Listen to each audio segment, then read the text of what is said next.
Welcome to Car Stuff PNW. We've got a video on what to do if the nut for your trailing arm bushing messes up. So this is technically on a body swapped Honda Civic, but this is the donor is a 95 Honda Civic sedan, so this should apply to most Honda Civics 92 to 95.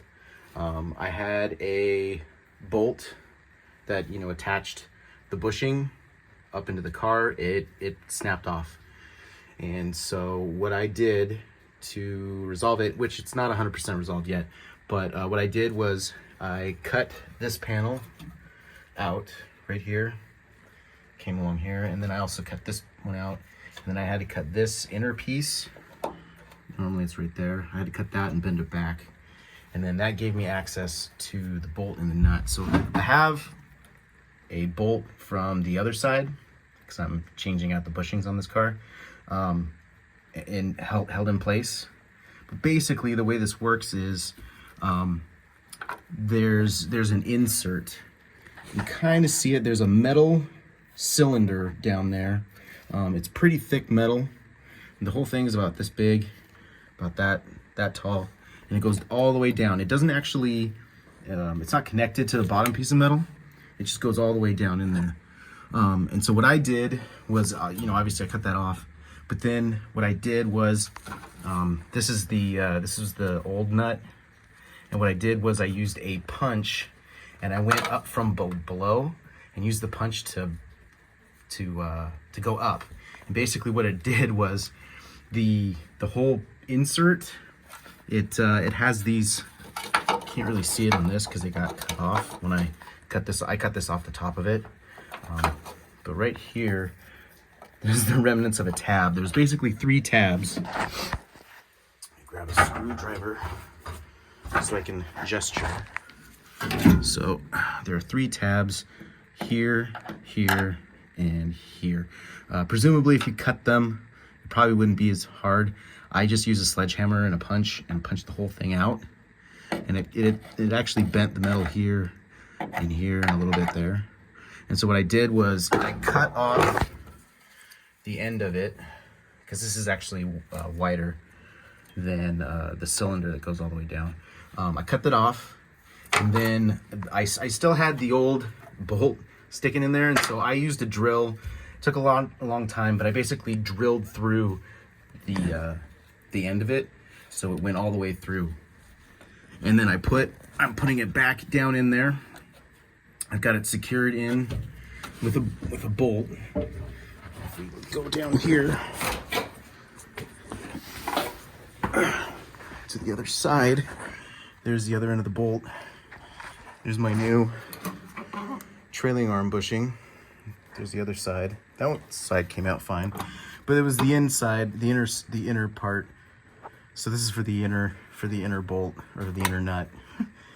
If you spin the nut, or if it messes up, or if you snap a bolt like me, this is how you fix it.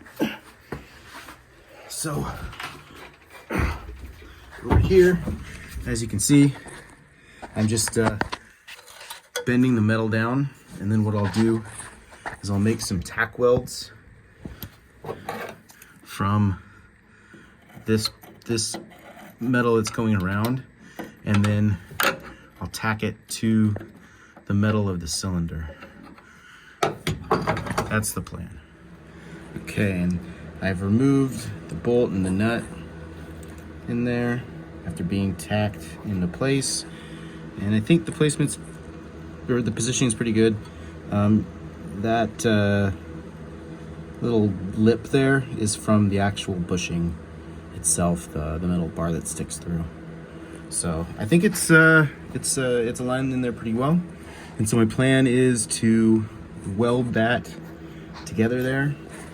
You can see this is the cylinder that had this on top, so it just sat like that normally.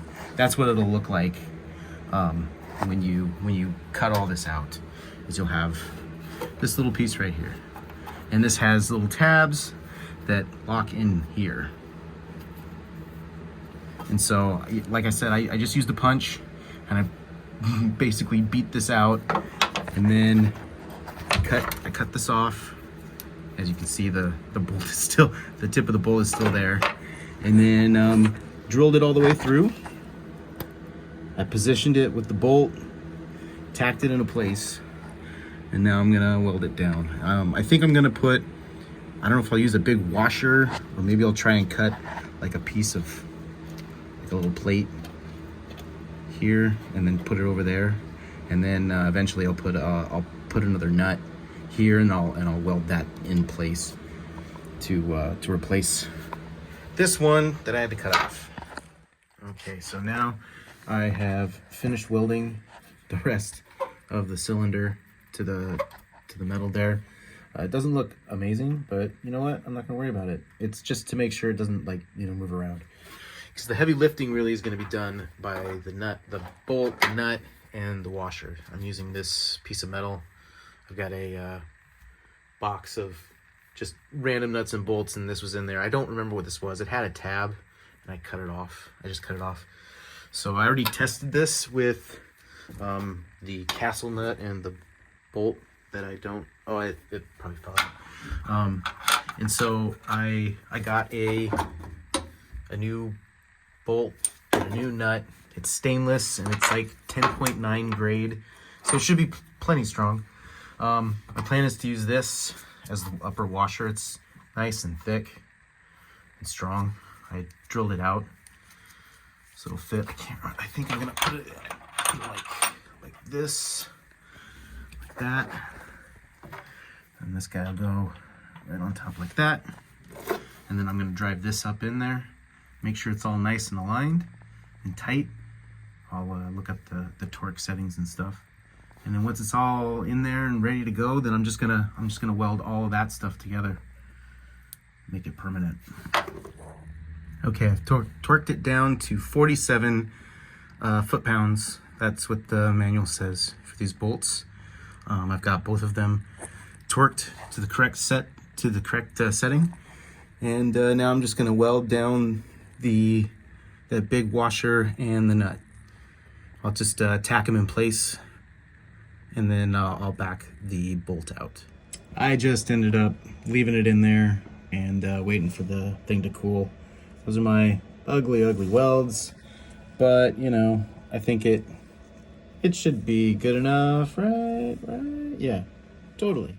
Okay, I've ground it all down as best I can in this tiny little hole. I vacuumed it out. I took the bolt out, put it back in. It seems to work. And now I'm gonna paint it. Okay, it's been painted, and hopefully it won't rust too bad. But I put the bolt back in and torqued it down, 47 pound-feet. Seems to be doing all right. So I think all that's left is to, you know, bend this piece back, weld it up, and then this flips down, and this flips over, and I just weld it all back together, and it should be good to go. So yeah, that's a video on how to replace the messed up nut if you've broken a trailing bolt arm, trailing arm bushing bolt, or if you know, the nut started spinning. This is a way to get to it and replace it and get it fixed so you can get your car back on the road. And if you're interested in finding out more about my body swap project, this is a 64 NG 1100. It's like the bigger brother of the Mini NG, and it's just got a D15 B7 102 horsepower.